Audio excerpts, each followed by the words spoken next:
మతపరమైనటువంటి వివాదాలు సృష్టించడం ఒక ప్యాషన్గా మారిపోయింది ఆంధ్రప్రదేశ్లో.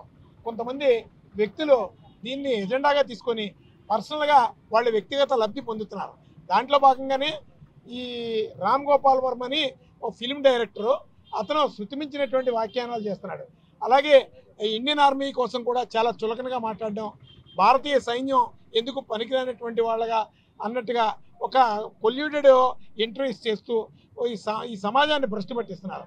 అలాగే కొంతమంది హిందూ దేవుళ్ళని, అలాగే కొన్ని మతపరమైనటువంటి వివాదాలని, అలాగే ప్రాంతీయ వివాదాలని రెచ్చగొడుతూ ప్రజల్లో ఒక విధమైనటువంటి శాంతి భద్రతల సమస్యల్ని సృష్టించేటటువంటి కుట్ర రామ్ గోపాల్ వర్మ చేస్తున్నాడు.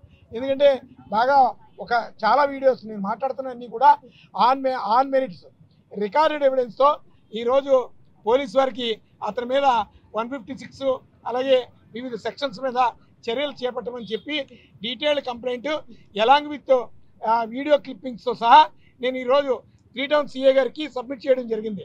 ఖచ్చితంగా దాని మీద కేసు కట్టి ఈ సమాజాన్ని భద్రతగా ఉంచడంలో పూర్తిగా చర్యలు చేపట్టాలని, అలాగే రామ్ గోపాల్ వర్మ లాంటి వాళ్ళని ప్రోత్సహిస్తే ఈ రాష్ట్రంలో మత సామరస్యం పూర్తిగా విచ్ఛిన్నమైపోతుంది. మతపరమైనటువంటి వివాదాలు శృతిమించితే దీని మూలంగా ఈ రాష్ట్రం అశాంతిగా మారుతుంది.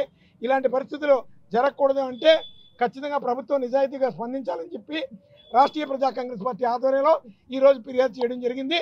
ఈ ఫిర్యాదుని దీంతో కాదు, రామ్ గోపాల్ వర్మ మీద ఇంకా చాలా పోలీస్ స్టేషన్స్లో కేసెస్ ఉన్నాయి.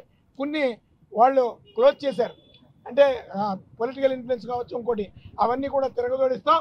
ఖచ్చితంగా ఇతని మీద సరైనటువంటి చర్యలు చేపట్టించి జైలుకి పంపించి ఈ సమాజంలో శాంతి భద్రతలను కాపాడడంలో ప్రధాన భూమిక పోషిస్తున్నటువంటి రాష్ట్రీయ ప్రజా కాంగ్రెస్ పార్టీ ఈ సమాజానికి ఆదర్శంగా నిలుస్తుందని చెప్పి ఈ సందర్భంగా తెలియజేస్తున్నాం. మరిన్ని వీడియోస్ కోసం ఛానల్ ని సబ్స్క్రైబ్ చేయండి. లేటెస్ట్ అప్డేట్స్ కోసం వాట్సాప్ ఛానల్ ని ఫాలో అవ్వండి. ఆ లింక్ డిస్క్రిప్షన్ లో ఉంది.